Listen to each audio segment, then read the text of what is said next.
Salut les cartes gamers et bienvenue sur la chaîne Datapad. Ce retour après plus d'un an, je pense, d'absence suite à la situation qu'on a malheureusement tous subi. Bon retour sur ces parties de Destiny. Le but étant de reprendre quelques petites vidéos de temps en temps de parties, filmées en tournoi quand c'est possible. Ici, les premières ne seront pas en tournoi puisque les premiers essais d'une nouvelle caméra étaient totalement foireux. Nous revoilà de retour avec Destiny. Le jeu est pourtant arrêté par FFG depuis janvier 2019 maintenant. Mais au niveau de la communauté francophone, nous avons la chance d'avoir le projet Coruscant Initiative euh, qui nous permet de vous faire continuer à jouer, de faire vivre encore le jeu pour ceux qui l'apprécient. Et on est encore quelques-uns dans ce cas-là, grâce à des cartes fan-made.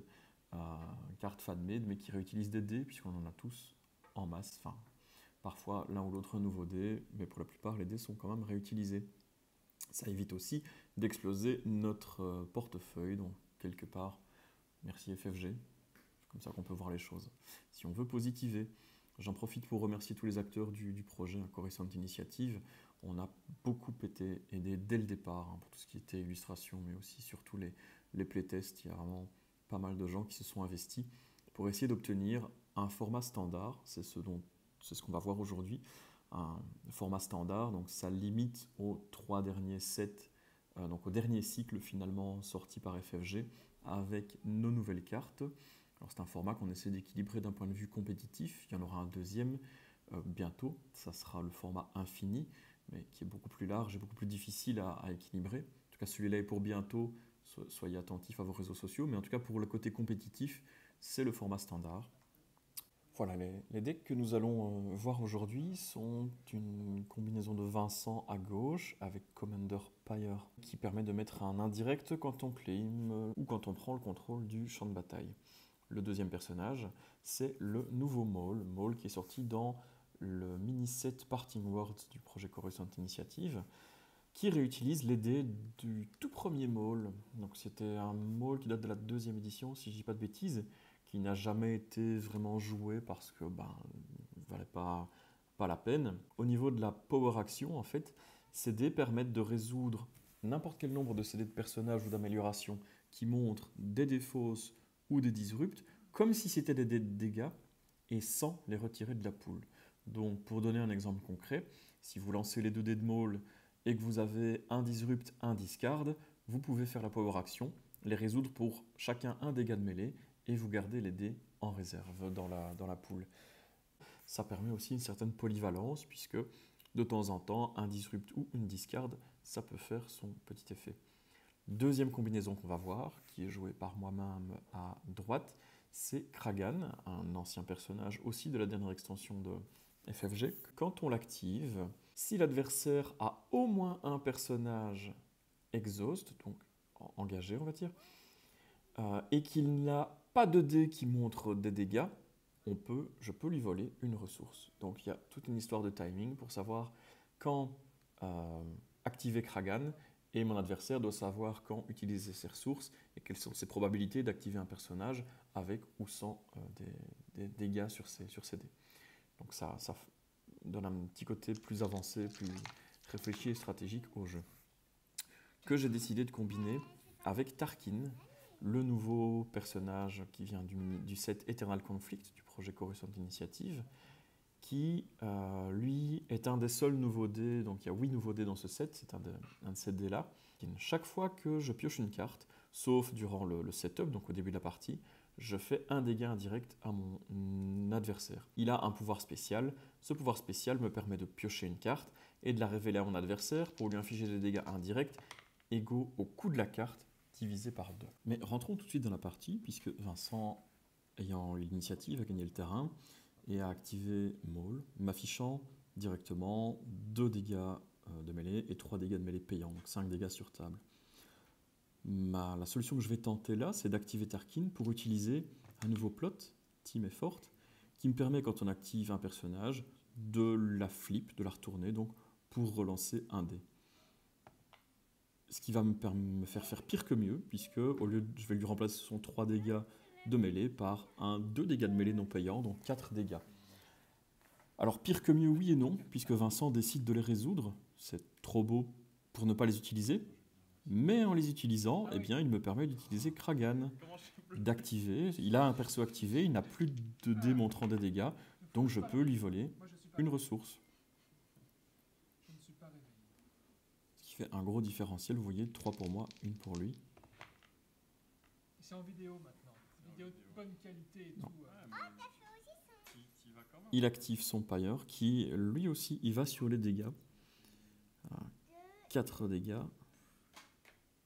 2 payants, 2 non payants, donc a priori il n'a pas de souci pour les mettre directement non plus. Ça va frapper fort sur Tarkin. Alors moi par contre ça me permet d'encaisser full monnaie, comme le fait remarquer Vincent. La partie risque d'aller vite, s'il lui fait beaucoup de dégâts et que moi je fais beaucoup de ressources, ça va vraiment être très accéléré de chaque côté. Alors un traditionnel Merchant Fighter de mon côté. Traditionnel parce que dans un deck comme le mien où on essaye de jouer beaucoup de supports ou des gros supports, on a besoin de produire des ressources et le Merchant Fighter est une carte accélératrice en ce sens puisqu'elle coûte 1 et permet de récupérer 3 ressources en 3 tours. Donc ici Vincent joue une chouette carte face à mon deck, carte qu'on voit rarement, mais que moi j'aime beaucoup vu le développement des jeux actuels, qui est Chain Lightning. Pour 1, vous mettez un dégât à un personnage. Et vous pouvez payer une ressource supplémentaire pour mettre 2 dégâts à un autre personnage qui porte le même type. Le même sous-type plutôt. Et donc ici, Vincent fait 1 dégât à Kragan, qui est leader. Il paye une ressource de plus et il fait 2 dégâts à Tarkin.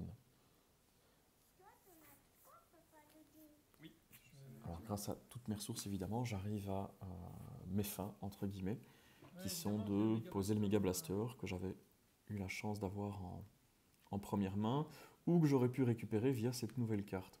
Nouvelle carte Eternal Conflict, très polyvalente, surtout dans un deck comme celui-ci. Donc on spot un leader, on paye 1, on pioche 2 cartes. Outre le fait que ça met un indirect avec Tarkin, on peut défausser 0, 1 ou 2 des cartes qu'on vient de piocher pour gagner 0, 1 ou 2 ressources. Donc on a la polyvalence de pouvoir accélérer un peu son jeu en piochant et en choisissant ce qu'on garde et ce qu'on veut comme ressources. Reste à faire les bons choix évidemment, mais ça nous permet d'accélérer un petit peu ce type de jeu quand on a du leader et de la ressource à dépenser ou qu'on a besoin de plus de ressources et qu'on a déjà les bonnes cartes. Dans les 2 cartes que j'ai piochées, il y avait un deuxième Merchant Fighter. Donc au niveau de l'accélération, là, on peut pas faire mieux. On est au premier tour, 2 Merchant Fighter, 1 Mega Blaster. Alors ça se passe pas heureusement à tous les premiers tours comme ça, mais quand même, là c'est vraiment un cas rêvé. Alors Vincent a déjà tapé fort quand même, hein. On voit 9 dégâts qui ont été installés sur Tarkin.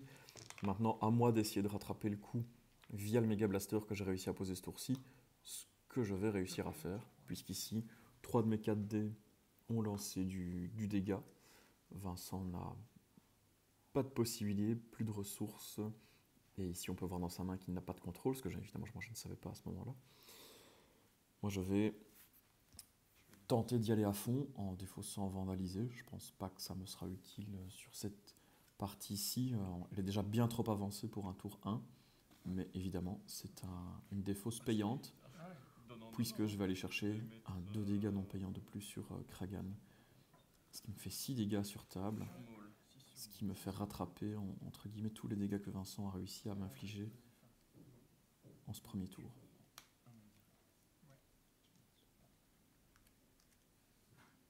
Donc 2 premiers tours explosifs. Ben oui, comme toujours. Hein.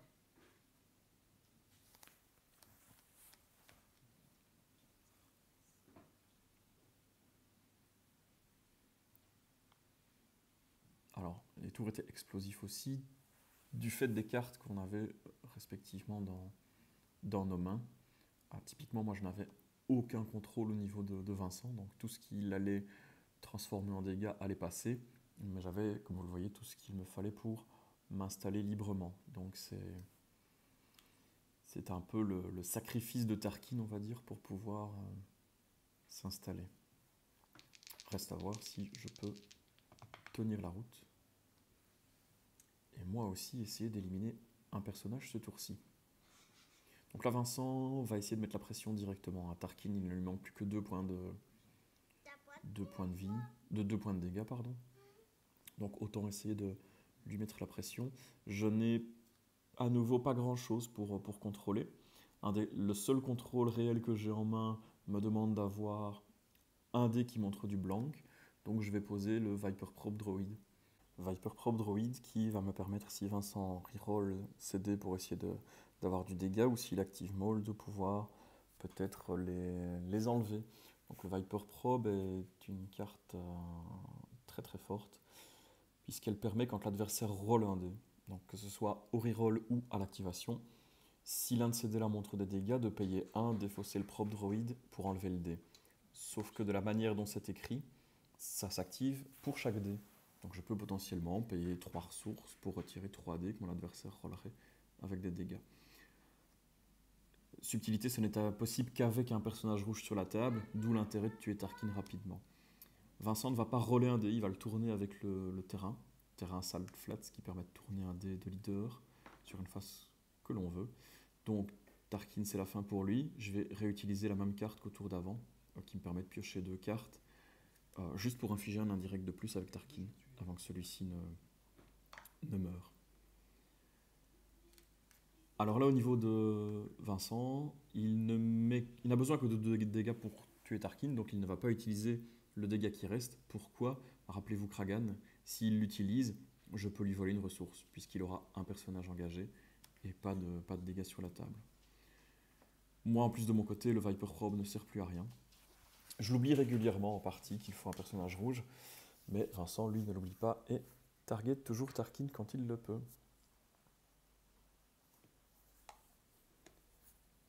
Donc à moi de rattraper. J'ai du retard au niveau des personnages, mais je suis bien installé en termes de support globalement.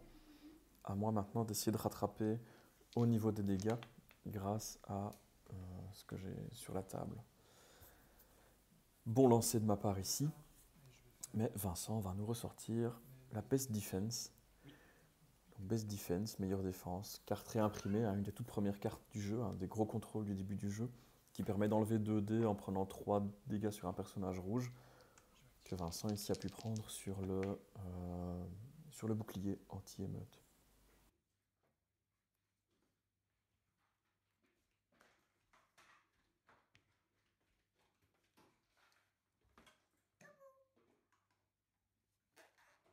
Mais c'est un bon chichi ça. Je fais l'action puissance. Donc Vincent utilise ici l'action puissance de Maul, comme je l'ai expliqué au début de la vidéo. Il a un dé disrupt, il peut l'utiliser pour mettre un dé montrant comme s'il montrait le dégât de mêlée, donc faire un dégât à Kragan. Mais par contre, son dé reste dans la réserve et il va pouvoir soit l'utiliser en tant que disrupt, soit le relancer pour essayer d'aller chercher à nouveau du dégât sur ce dé-là.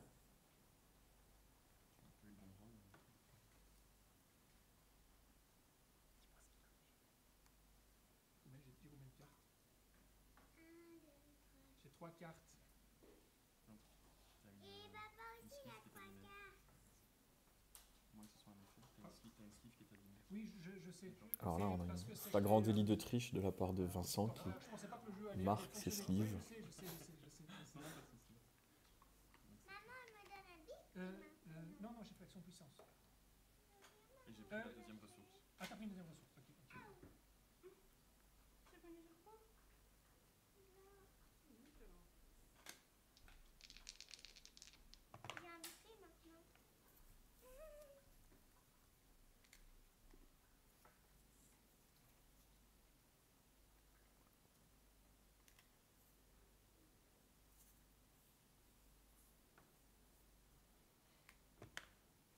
Donc là, je temporise un petit peu, simplement pour voir si Vincent va essayer de prendre de la ressource. J'ai toujours Kragan qui peut s'activer. Donc moi, je préfère attendre et voir ce que lui va jouer, ce qui me permet quand même d'aller chercher des petits dégâts juste avec les escouades de conscrits.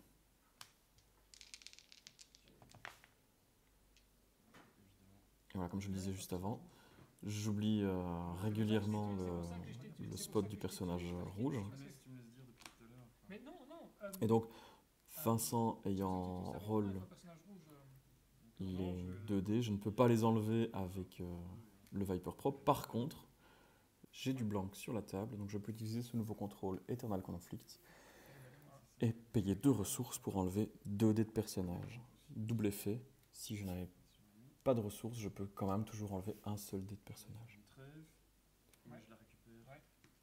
Alors Vincent ayant 2 personnages engagés et pas de ressources, j'utilise la trêve, c'est aussi pour ça que j'attendais. Donc je lui donne une ressource, j'en prends une pour moi, j'active Kragan et je lui vole la ressource que je viens de lui donner. Et maintenant, comme l'a dit Vincent, je peux me faire plaisir en termes de dégâts.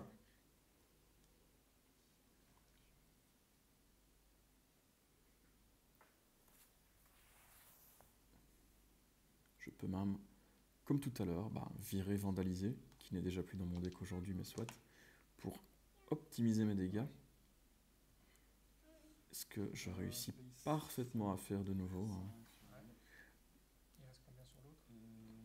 Donc Kragan a des gros dés de dégâts, donc c'est une chance sur deux de pouvoir en sortir à partir du moment où on a des ressources pour le payer. Bah. Ouais, j'ai plus sur la table. Voilà. Ouais. Donc encore des tours 2 de chaque côté qui ont été pas mal. Malheureusement, Vincent n'arrive pas à se développer, mais il doit utiliser ses ressources pour autre chose. Et puis il doit faire attention à comment moi je les lui vole. Je peux lire un livre dans le canapé. J'ai eu un cadeau quand j'ai roulé à vélo.